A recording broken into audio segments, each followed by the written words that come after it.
Haleluya Bapak Ibu Saudara. Bapak Ibu Saudara, saya merasakan ada sesuatu yang Tuhan kerjakan untuk beberapa orang. Saya merasakan ada spirit kemarahan dari beberapa orang di tempat ini. Ketika kita menyembah, saya bersuka cita. Tapi ada orang yang sedang mengalami kesedihan, yang mengalami kemarahan, yang mengalami kebencian. Engkau boleh senyum, engkau boleh tertawa. Tetapi di hatimu engkau sedang menangis. Karena beban, karena persoalan yang kau sedang hadapi. Hari ini Bapak Ibu Saudara, ketika saya tiba-tiba dikasih tahu bahwa Pak Mongol berhalangan hadir karena sesuatu dan lain hal. Saya tanya, Roh Kudus apa yang saya harus bicara? Dan Roh Kudus mengingatkan satu dengan tema seperti ini. Kita lihat tema. Bapak Ibu Saudara, saya percaya saya diberkati, Bapak Ibu juga diberkati. Tema yang saya bagi hari ini, menang atas diri sendiri. Haleluya, coba tos kiri kanan bilang, menang atas diri sendiri. Bilang samping kiri kanan, menang atas diri sendiri. Nah Bapak Ibu, kalau mendengar tema ini, berarti kita berpikir ada orang-orang yang gak menang atas dirinya sendiri, benar? Ada beberapa orang yang ketika saya konseling, saya tanya, apa tujuan hidupmu? Gak tahu. Kamu hidup untuk apa? Gak tahu. Kok kamu bisa marah? Kamu punya emosi yang meledak-ledak? Kok kamu bisa benci? Saya nggak tahu. Bapak Ibu, ternyata saya menarik kesimpulan. Ada orang-orang tertentu sampai hari ini belum menang atas dirinya sendiri. Amin. Dia belum menang atas diri sendiri. Atas apa? Atas kemalasannya, atas kemarahannya, atas hatinya. Dia belum menang. Dia belum bisa mengontrol. Dia belum bisa mengelola. Dia tidak bisa mengelola emosinya, dia tidak bisa mengelola responnya. Yang keluar di pikirannya apa yang dia lihat selalu negatif. Selalu negatif. Kenapa? Belum menang atas dirinya. Nah, next. Ada dasar firman Tuhan yang kita akan baca Bapak Ibu Saudara. Kita baca sama-sama yuk. Di Roma 7 ayat 13 sampai 25. Ini berbicara tentang Paulus. Kita baca sama-sama. Roma 7 ayat yang ke-13 sampai dengan 25. Sama-sama baca, kalau sudah menemukan bilang wow. Sudah menemukan? Oh, sudah menemukannya? Wow. Oke, sama-sama. Perikopnya perjuangan, hukum Taurat, dan dosa. Ayo sama-sama. Jika demikian, sekali-kali tidak. Tapi supaya nyata bahwa ia adalah dosa, maka dosa mempergunakan yang baik untuk mendatangkan kematian begitu. Supaya oleh mereka itu dosa lebih nyata lagi adanya sebagai dosa. Lanjut. Sebab kita tahu bahwa hukum Taurat adalah rohani, tetapi yang terjual di bawah kuasa dosa. Sebab apa yang aku perbuat, aku tidak tahu. Tetapi apa yang aku benci, itulah yang aku perbuat. Jika aku perbuat apa yang tidak aku kehendaki, aku menyetujui bahwa hukum Taurat itu baik. Kalau demikian, bukan aku lagi yang membuatnya, tetapi dosa dalam aku. Sebab aku tahu bahwa di dalam aku, yaitu di dalam aku sebagai manusia, tidak ada sesuatu yang baik, sebab kehendak manusia. Sebab bukan apa yang aku kehendaki, yaitu yang baik yang aku perbuat, melainkan apa yang tidak aku kehendaki, yaitu yang jahat yang aku perbuat. Jadi jika aku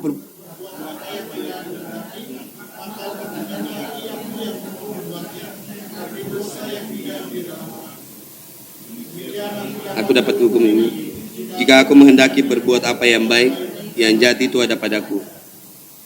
Sebab di dalam batinku, aku suka akan hukum. Tetapi di dalam anggota-anggota tubuhku, aku melihat dan membuat.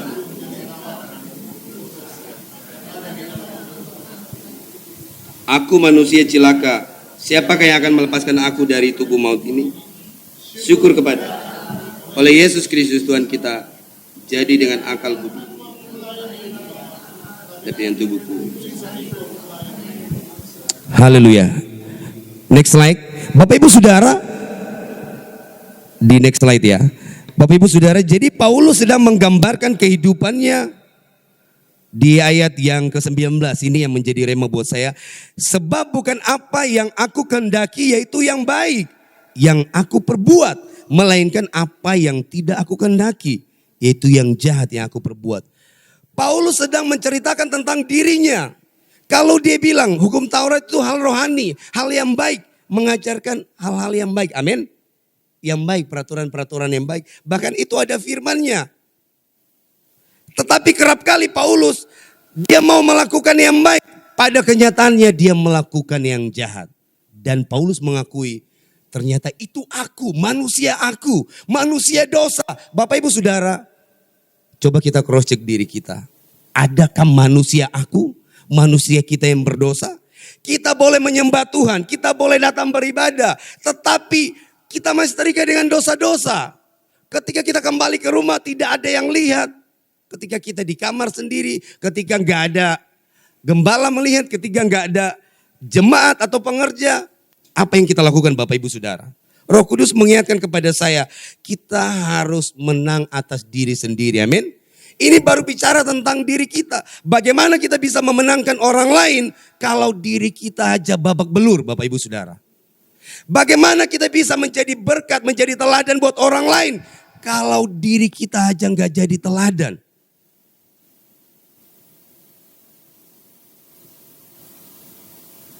Paulus menceritakan tentang akunya.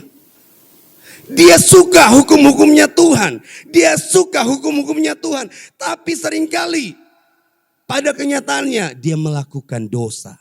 Dan dia mengakui itu akunya manusia. Bapak ibu saudara, coba kita merenungkan. Dengan tema yang saya bagi hari ini.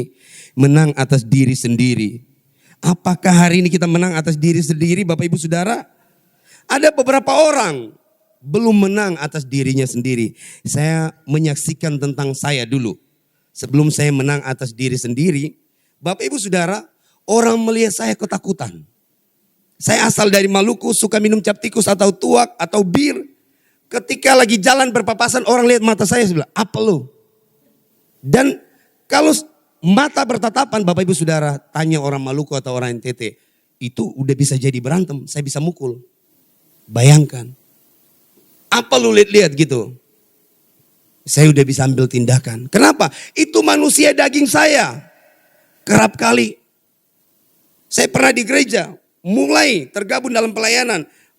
Pakai gitar aku sih memimpin pujian. Dan ku ingin mengenalmu Tuhan. Tapi masih suka buka film porno. Bapak ibu saudara. Itu kejadian tahun 2000-an. Di luar masih suka mabuk-mabuk, masih suka rokok, masih suka apa? Narkoba. Saya nggak ngerti. Di hati ini, di pikiran ini mau melayani Tuhan, mau melakukan yang baik. Tetapi pada kenyataannya saya kompromi. Antara kebaikan dan dosa berjalan beriringan. Ketika saya ada dalam komunitas rohani, saya seperti orang suci. Tapi ketika saya ada dalam kumpulan pendosa, saya bapak pendosa atas komunitas itu Bapak Ibu Saudara. Tapi Tuhan gak mau, amin. Tuhan gak mau. Firman Tuhan bilang apa? Jangan suam-suam kuku. Jangan engkau tidak dingin, tidak panas. Orang Manado bilang lao-lao. Bapak Ibu Saudara. Saya nggak tahu orang Batak bilang apa. Tapi orang Manado bilang jangan panas lao-lao. Antara dingin dan panas. Panas-panas sekalian. Mendingan kamu gak mengenal Tuhan, gak mengenal sekalian. Daripada kamu kenal Tuhan, tapi kamu di kakimu masih menyembah yang lain Bapak Ibu Saudara. Seringkali kita gak menang atas diri sendiri. Rasul Paulus sudah menceritakan seperti itu kehidupannya. Nah Bapak Ibu Saudara, next slide saya menulis ini. Pernahkah engkau mendengar musuh terbesar adalah diri sendiri? Pernah? Ya memang musuh terbesar adalah diri kita sendiri. Amin.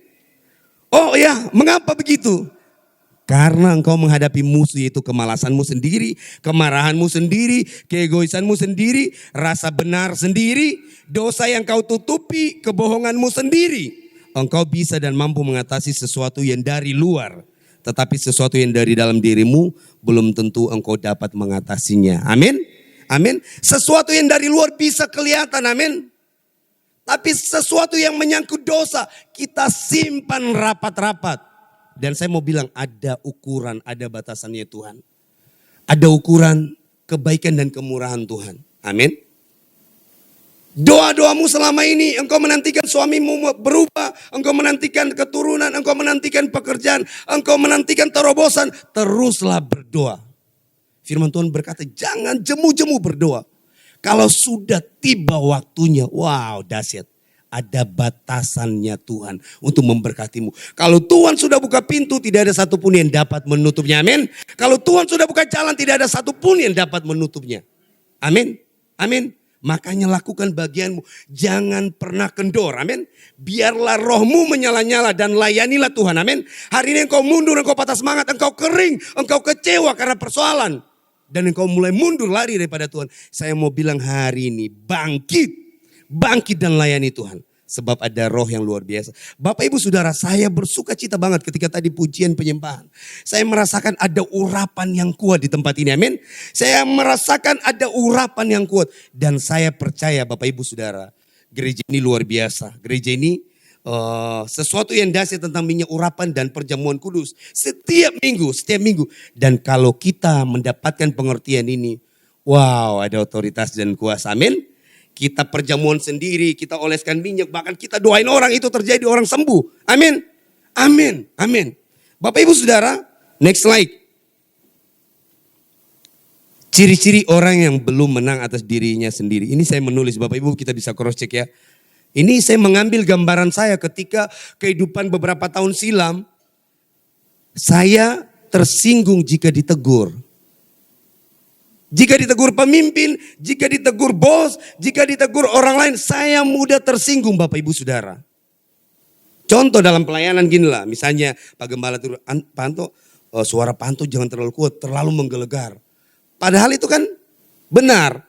Oh, harusnya saya berespon, siap Pak Gembala, siap rock and roll, siap berubah.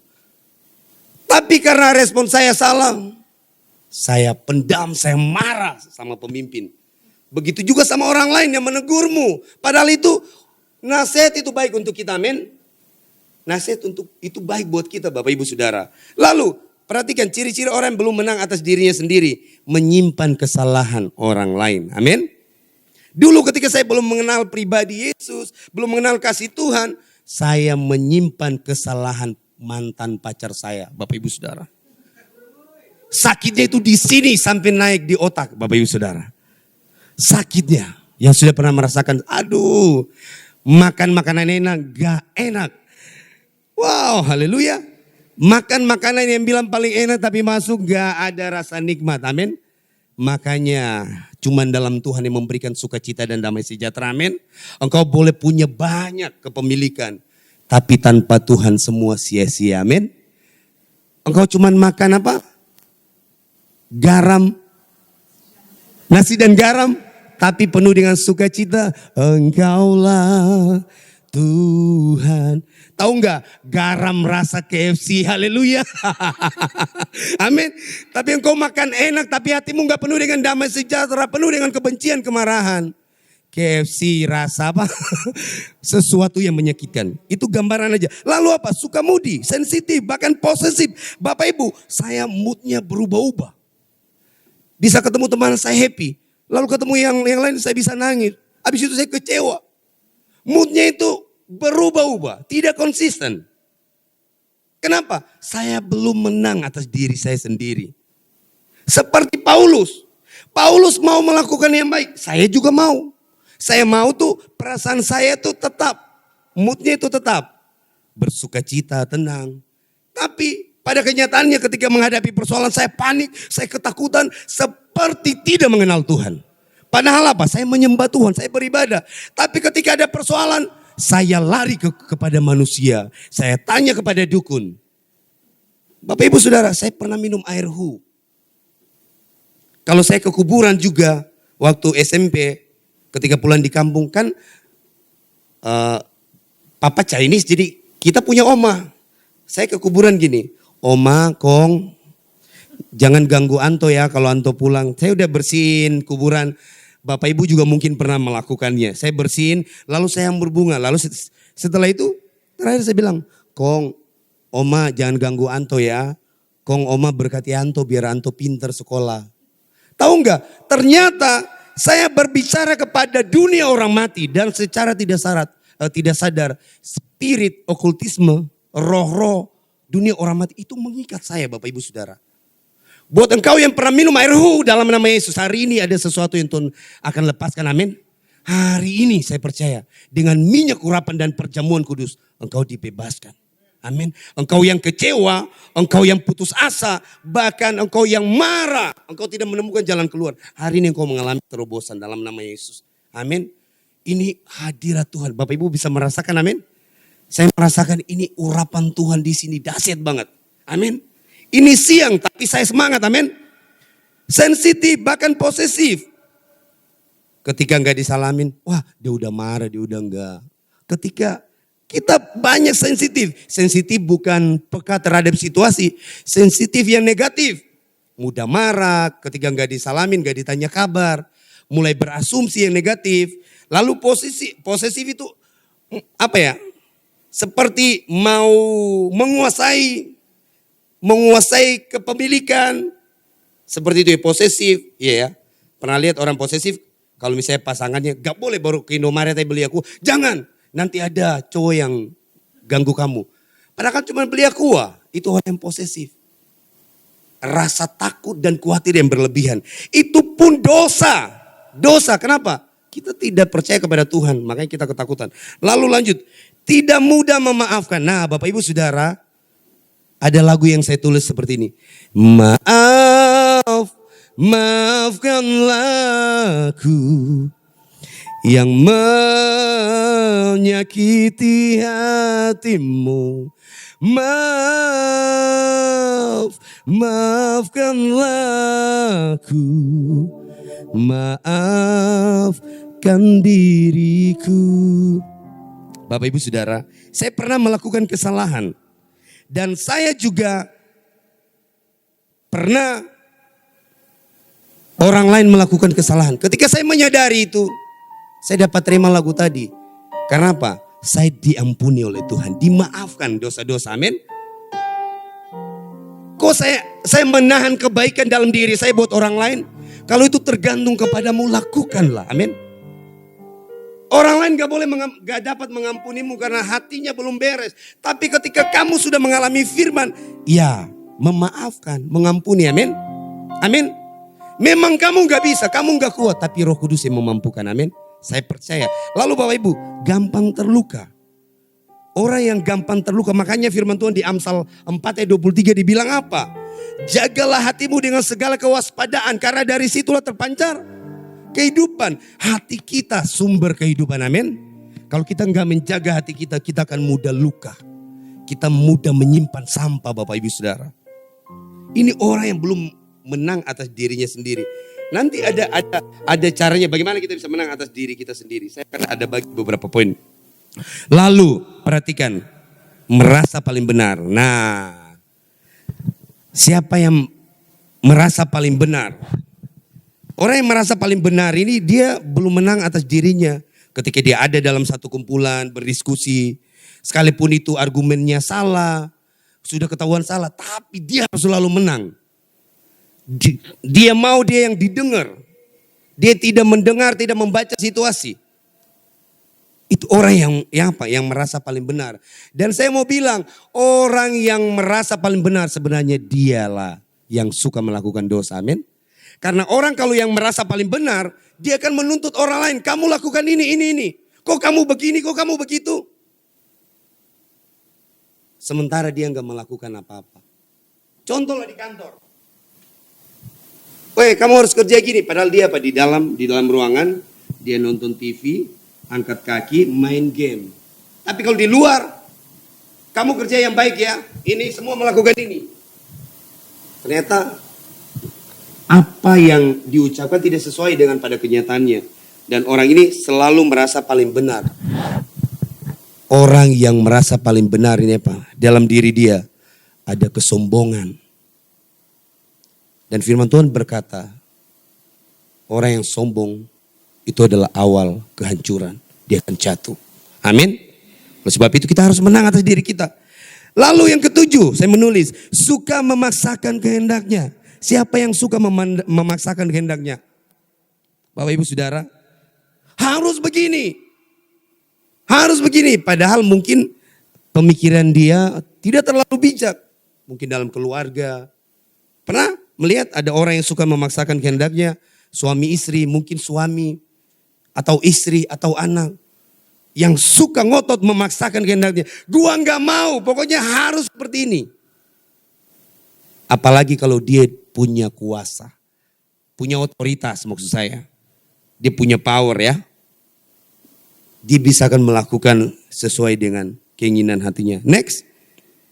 Nah Bapak Ibu Saudara, ini 3 poin yang kita cross check ya. Bagaimana kita bisa menang atas diri kita sendiri. Yang pertama Bapak Ibu Saudara, yang pertama, kita harus berdamai dengan diri sendiri. Amin. Kita harus berdamai dengan diri sendiri. Ada orang yang gak bisa menerima dirinya sendiri. Coba kita perhatikan. Ada orang-orang tertentu yang mungkin karena fisik. Maaf kata, karena fisik. Hidungnya tinggi, mancung. Tapi dia gak mau terima. Dia mau sedang-sedang aja. Padahal kan mancung kan bagus, iya kan? Yang peseknya juga bagus. Ciptaan Tuhan itu indah, baik, amin. Tapi karena apa? Ada sesuatu insecure, dia tidak menerima. Sehingga dia marah kepada dirinya. Ada orang yang dikasih tingginya 2 meter, dia marah dengan dirinya. Kok gua tinggi banget ya? Kok gua gak sama Well tadi, keren, perutnya agak maju dikit, gak terlalu tinggi. Contoh aja, contoh. Mulai marah dengan dirinya. Mulai marah dengan dirinya. Bapak Ibu Saudara, berdamailah dengan diri sendiri. Karena kalau kita nggak berdamai dengan diri sendiri, ini bahaya menanti. Ada firman Tuhan, saya baca di Kejadian 4 ayat 6 sampai 7. Firman Tuhan berkata seperti ini. Ini kejadian Kain ya. Firman Tuhan berkata kepada Kain, mengapa hatimu panas dan mukamu muram? Apakah mukamu tidak akan berseri jika engkau berbuat baik? Tetapi jika engkau tidak berbuat baik, dosa sudah mengintip di depan pintu. Ia sangat menggoda engkau, tetapi engkau harus berkuasa atasnya. Bapak Ibu Saudara, kenapa Kain bisa membunuh adiknya Abel? Padahal firman Tuhan sudah datang. Kalau dia berdamai dengan dirinya sendiri, ini kan cuma soal iri hati, iya kan? Kain iri soal persembahan Habel, iya kan? Coba kalau dia terima apa adanya. Makanya dalam bahasa saya, ya udahlah rock and roll aja. Orang mau hina, wah Anto, kau muka hitam, muka gelap. Ya udahlah rock and roll aja, ngapain saya harus marah ya kan? Saya harus bangga. Anto suaramu model bebek. Oh ya udah rock and roll. Ada yang bilang kayak gitu. Tapi ketika ada orang yang bilang kayak gitu, saya malahan ketawa. Iya benar, gua kakaknya bebek, sapi suara saya menggelegar. Malahan saya bercandain Bapak Ibu Saudara. Jadi berdamailah dengan dirimu sendiri. Bagaimana engkau bisa menang dengan diri sendiri? Berdamai dulu dengan diri sendiri, amin. Berdamai. Berdamai. Kenapa kita harus berdamai dengan diri sendiri? Ada kemarahan-kemarahan yang terselubung dalam hati kita. Ada penolakan-penolakan dalam diri kita yang kita nggak terima. Mungkin kita benci papa, kita benci mama atas peristiwa di masa lalu, ketidakadilan yang kita alami. Penolakan, kita menyimpan. Kita marah, kita pahit. Sehingga apa? Kita nggak ngalamin yang namanya apa? Damai sejahtera dalam hidup kita. Langkah pertama, berdamailah dengan diri sendiri. Berdamai dengan dirimu sendiri. Tanya sama Roh Kudus. Apa yang perlu diperdamaikan dengan diri sendiri. Nah lalu yang kedua Bapak Ibu Saudara. Yang kedua, berdamailah dengan Tuhan. Amin. Berdamailah dengan Tuhan. Ada firman Tuhan di 1 Yohanes 1 ayat 9. Coba bisa tampilkan, kita baca sama-sama. 1 Yohanes 1 ayat 9. Harus berdamai dengan Tuhan. Iya, 1 Yohanes 1 ayat 9. Oke, kita baca sama-sama. Tua gapat. Jika kita mengaku dosa kita, maka ia adalah setia dan adil. Sehingga ia akan mengampuni dosa kita. Bapak Ibu Saudara, jika engkau tidak mengaku dosamu atas setiap perbuatan jahatmu yang terselubung, yang tersembunyi sampai hari ini, entah keterikatan dosa, entah penyembahan berhala, hidup dalam kenajisan, saya percaya engkau belum diperdamaikan dengan Tuhan. Engkau masih menjadi seterunya Tuhan. Firman Tuhan bilang dalam Galatia 5 kan, mau hidup menurut daging atau roh? Kalau menurut daging, itu terjadi perseteruan antara Tuhan dengan kita. Dan dia bilang apa? Tempat kita di lautan yang menyala-nyala. Di neraka Bapak Ibu Saudara. Oleh sebab itu kita berdamai dengan Tuhan. Kenapa? Kita harus berdamai dengan Tuhan. Supaya poin yang ketiga kita dapat berdamai dengan sesama. Amin. Pertama, kita harus berdamai dengan diri sendiri. Kita mengakui, kita harus menerima kelebihan kekurangan kita. Dan kita harus mengerti, Yesaya 43 ayat 4 bilang apa? Karena engkau mulia dan berharga di mataku. Kita ini sangat berharga dan mulia, amin? Amin. Kenapa saya confident? Kenapa saya percaya diri? Karena gak ada Anto yang lain, amin? Karena gak ada Pak Karel yang lain. Karena gak ada Pak Thomas yang lain. Kita ini unik, amin? Kembaran pun sama hidung, sama mata, semuanya sama. Tapi karakternya bisa beda, amin? Jadi kita ini unik. Kalau kita menyadari, wah betapa ada ucapan syukur, amin? Tidak ada lagi kita kepala tertunduk. Gue bodoh, gue orang miskin. Orang itu lebih. Kita mulai membanding-banding. Gak ada. Tapi kita apa adanya, amin? Apa adanya. Poin yang ketiga, setelah kita berdamai dengan Tuhan, berdamai dengan sesama. Bapak Ibu Saudara, ada orang yang bilang begini, Pak Anto, saya sudah mengampuni orang itu. Saya sudah beres. Tapi saya nggak mau lihat wajah dia. Gimana coba? Iya kan? Pak Anto, saya sudah dipulihkan Tuhan kok. Tapi kalau mau ketemu sama dia, saya nggak mau. Harusnya kalau sudah dipulihkan ya pulih aja ya kan? Kita harus jujur sama diri sendiri. Amin. Amin. Next slide saya menulis ini ada quote nih, bagus. Tentang pribadi, tentang diri. Yang pertama dia bilang gini, banggalah dengan dirimu dan jangan malu dengan cara orang lain melihatmu. Amin. Kita harus bangga Bapak Ibu. Bisa mendapatkan pengertian, banggalah dengan dirimu dan jangan malu dengan cara orang lain melihatmu. Kenapa ada quote ini? Karena ada orang lain malu ketika dilihat orang lain. Mungkin kita punya kekurangan.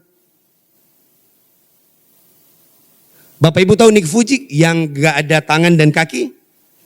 Ketika dia mengalami pengertian, pembaharuan pikiran, wah dia menjadi pemberita Injil yang luar biasa. Dia banyak memenangkan orang. Gak punya kaki, gak punya tangan, dua-dua. Tapi dia punya istri yang cantik, amin. Dia punya istri yang cantik. Kenapa? Dia mengalami pembaharuan roh. Hari ini engkau punya kelemahan apa Bapak Ibu Saudara? Apa yang membuatmu engkau tertunduk, tidak bisa melakukan apa-apa? Apa itu? Saya cuma mau bilang dalam Tuhan, semua sanggup dipulihkan, amin. Semua sanggup dipulihkan. Yang kedua bilang gini, jika kamu mencari satu orang yang akan mengubah hidupmu, lihatlah di cermin. Kamu ketemukan siapa di cermin? Diri sendiri? Amin. Amin. Orang dari luar cuma bilang, Anto kamu berubah, kamu bertobat. Iya oke. Tapi keputusan di kita, amin. Coba kita bercermin. Jika kamu mencari satu orang yang akan mengubah hidupmu, lihatlah di cermin dan kamu akan menerima dirimu. Anto, aku harus berubah. Ya, saya sering bercermin Bapak Ibu Saudara. Karena apa? Salah satu manfaat bercermin biar gak ada tai mata juga, amin. Salah satu juga. Tapi kita bisa melihat kerapian rambut kita. Saya sering berkhotbah, latihan berkhotbah Bapak Ibu Saudara. Saya bukan latihan gitar, saya latihan 12 jam. Tiap hari di kos sebelum saya menikah. Saya tiap hari 12 jam atau 8 jam. Saya merasakan hasilnya Bapak Ibu Saudara. Demikian ketika saya berkhotbah, saya belajar. Shalom, saya mulai belajar opening di kaca Bapak Ibu Saudara. Mulai dari menulis, membaca, menulis. Shalom gerakannya. Kita menilai diri sendiri, kita melatih diri kita sendiri. Amin. Kita harus kembangkan kapasitas diri sendiri. Kita bercermin. Sehingga kita bisa tahu, oh ternyata semakin hari semakin diperbaharui. Yang ketiga, jangan mencoba membuat orang terkesan. Selalu menjadi diri sendiri, amin. Jangan kita mencoba membuat orang lain terkesan dengan penampilan kita, gaya kita. Udahlah rock and roll aja bahasa saya. Jadilah diri kamu sendiri, amin. Karena ada hal yang unik saya bilang. 4, jangan berubah sehingga orang akan menyukaimu. Jadilah dirimu sendiri dan orang yang tepat akan menyukaimu yang sebenarnya, amin. Haleluya. Yang terbaik yang akan datang kepadamu. Hai wanita-wanitanya Tuhan di tempat ini. Amin. Amin. Ada pria hebat yang akan datang. Gak usah pakai semua-semua gak usah. Ada yang terbaik yang akan datang. Bagianmu cuman berlutut menyembah Tuhan. Berdoa percaya, amin. Dan yang terbaik itu akan datang padamu, amin. Lalu yang kelima, jadilah dirimu sendiri. Hidup ini terlalu singkat untuk menjadi orang lain, amin. Jangan jadi orang lain, capek banget Bapak Ibu Saudara. Capek untuk menjadi diri orang lain, amin. Harus jadi diri sendiri. Udah, terimalah kekuranganmu, amin. Terima dirimu apa adanya, amin. Amin. Haleluya. Kalau kita menerima kita apa adanya, wow, dahsyat, dahsyat. Saya percaya ketika kita menang atas diri kita sendiri, Bapak Ibu Saudara. Yang keluar, saya enggak tampilin di slide yang keluar apa. Kita bisa mengelola emosi kita dengan baik. Ketika kita sudah berdamai diri sendiri, berdamai dengan Tuhan, lalu berdamai dengan sesama. Apa yang terjadi? Kita mampu mengelola emosi dengan baik, amin. Kita punya hati yang lembut, kita jujur dan terbuka, memiliki integritas dan tanggung jawab. Bapak Ibu Saudara, saya dulu orang emosian. Tapi ketika saya sudah mengalami Tuhan, saya bawa motor, tiba-tiba ada orang kenceng dan tabrak. Pung! Tahu nggak? Saya buka helm, saya ini wajahnya agak gelap dan mata suka merah, Bapak Ibu Saudara. Ketika saya buka helm gini dan saya lihat orang ini ketakutan. Tapi tahu nggak? Ada roh yang lemah lembut dalam hati saya yang keluar dan saya bilang, Pak, hati-hati ya, Tuhan berkati Bapak ya. Hati-hati bawa motor. Padahal dia sudah ketakutan. Kalau dulu saya mungkin sudah pukul dengan helm. Saya mungkin udah pukul, udah hajar, mungkin udah tendang. Tapi ada roh Tuhan. Bapak Ibu Saudara, apapun yang menjadi kelemahanmu Tuhan sanggup ubahkan. Emosimu, perasaanmu yang berubah-ubah, marah, dingin, insecure, kurang percaya diri, membanding-bandingkan dengan orang lain. Engkau cuma duduk di hadapan Tuhan. Mengakui keberadaanmu. Tuhan ambil alih dan hidupmu dipulihkan. Saya mengundang kita bangkit berdiri.